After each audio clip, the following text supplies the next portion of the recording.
പണ്ടൊരിക്കൽ Victor George എന്നൊരു photographer ഉണ്ടായിരുന്നു. കേരളത്തിന്റെ മനസ്സിൽ പതിഞ്ഞ എത്രയെത്ര ചിത്രങ്ങളാണ് ആ ക്യാമറ കണ്ണുകൾ ഒപ്പിയെടുത്തത്. പ്രകൃതിയുടെ രൗദ്രഭാവങ്ങൾ പകർത്താൻ അദ്ദേഹത്തിന് ഒരു പ്രത്യേക കഴിവായിരുന്നു. പക്ഷേ ഒരു ദുരന്ത ദിനത്തിൽ ഇടുക്കിയിലെ വെണ്ണിയാനിയിലുണ്ടായ ഒരു ഉരുൾപൊട്ടലിന്റെ നേർചിത്രങ്ങൾ പകർത്താൻ പോയ അദ്ദേഹത്തിന് പിന്നീട് ജീവനോട് തിരികെ വരാനായില്ല. പ്രകൃതിയുടെ ആഴങ്ങളിലേക്ക് അദ്ദേഹം മാഞ്ഞുപോയി. വിക്ടർ ജോർജിനെ പോലെ എത്രയെത്ര ഫോട്ടോഗ്രാഫർമാരാണ് ഓരോ നിമിഷവും തങ്ങളുടെ ജീവൻ പണയപ്പെടുത്തിക്കൊണ്ട് നമ്മളിലേക്ക് ഓരോ ദൃശ്യങ്ങളും എത്തിക്കുന്നത്. അവരുടെ ധൈര്യവും സമർപ്പണവുമാണ് പലപ്പോഴും ലോകം കാണുന്ന പല യാഥാർത്ഥ്യങ്ങളുടെയും പിന്നിൽ. എന്നാൽ കാലം മാറുകയാണ്. സാങ്കേതിക വിദ്യയുടെ വളർച്ച നമ്മുടെ പുതിയ സാധ്യതകളിലേക്കാണ് കൊണ്ടുപോകുന്നത്. നിങ്ങളിപ്പോൾ കാണുന്ന ഈ ദൃശ്യങ്ങൾ ഒരു ഉരുൾപൊട്ടലിൻ്റെതാണ്. അതിന്റെ ഭയാനകതയും ശക്തിയും എല്ലാം ഇതിൽ വ്യക്തമാണ്.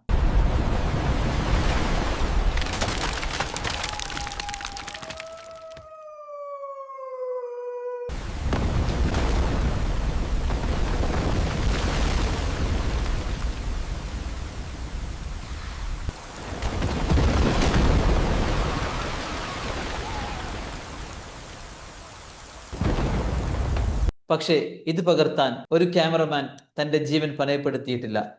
ഇത് ഒരു ക്യാമറയിൽ പകർത്തിയ ദൃശ്യമേ അല്ല. നമ്മൾ ആവശ്യമായ നിർദ്ദേശങ്ങൾ നൽകി ഗൂഗിളിന്റെ ഏറ്റവും പുതിയ AI മോഡലായ ജെമിനി നിർമ്മിച്ചെടുത്ത, അല്ലെങ്കിൽ ജെമിനിക്ക് ആവശ്യമായ നിർദ്ദേശങ്ങൾ നൽകി ഞാൻ നിർമ്മിച്ച ദൃശ്യങ്ങളാണിത്.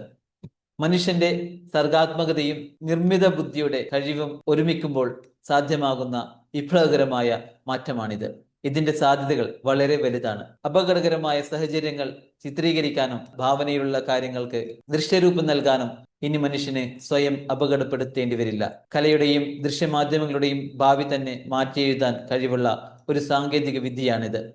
സാധ്യതകളുടെ ഒരു പുതിയ ലോകം നമുക്ക് മുന്നിൽ തുറക്കുകയാണ്. ഇത് എങ്ങനെയാണ് ചെയ്യുന്നത് എന്ന് അറിയാൻ താല്പര്യമുള്ളവർ ലിങ്ക് എന്ന് കമന്റ് ചെയ്യൂ.